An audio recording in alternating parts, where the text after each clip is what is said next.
Ez da gitikaren, ui! Zer dago? Martxoak 16, Giza Futbolina, Carmelo Plaza, sortu zuen 11ko. Bai gainera, hau bizi bat, belarri pres bat, zer izango te da hori? Ez da galetu beharko dugu hausoa, Bai. Limetzat ideiarik ez daukat. Ez. Euskalo.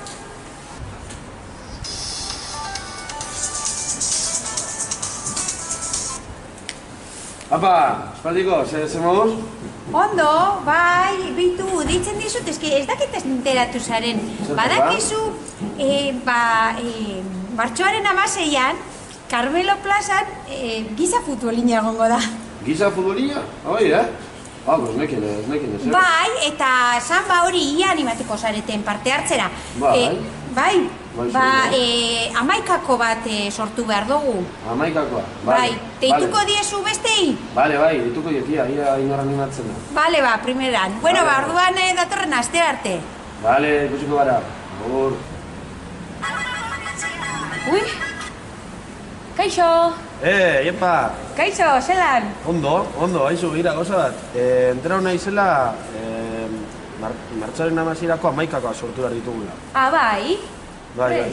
Da, animatuko zinake, o? Bai, ni bai. Bale, venga, goaz taldea egiten. Gauzatxo bat, korreo bat bidali behar da. Ah, nik bidalko dut, Bai. Bai, baina nora? santutxun@gmail.comera. Bale, nire esku. Bale, ia animatzen duzun beste inor, bale? Bale, Venga, bueno, agur. Agur. Bai, ezan? Kaixo, maida ez da, Beitu, badakizu Santutxun egingo dela Giza Futbolina? Bai, zozer irakurri du, eta sortu zure 11koa delako zerbait, Bai, apuntatzen zara nire 11kora? Bai, nola ez, baina uste dut izena martxoak, baren 11 baino lehen eman behar dela, ezta? Bai, martxoak 11 baino lehenago eman behar dugu, bai. Eta nire inguruko jendeari izango diot, edo... Bai, abisatu, 11koa egin behar dugu. Bai, baina zer da, 16 urtetik gorakoentzat, edo nola dijo asunta? Bai, 16 urte gorakoak izan behar dira, eta belarri prest eta hau biziak. Dale, Maider, nire kontu, bai? Vale, bueno.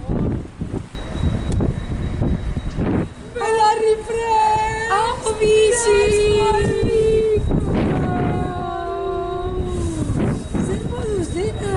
Oso ondo. Berrion batekin datorkizu. Gure auzoa, martxoaren 16an, belarri prestez eta ahobiziz beteko du.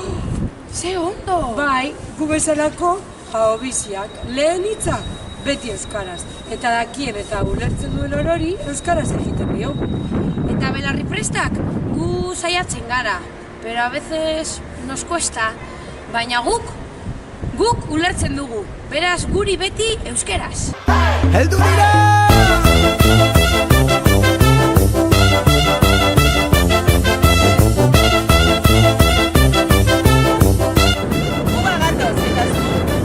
Hizkuntzaren malabaristak, akrobatak, trapezistak,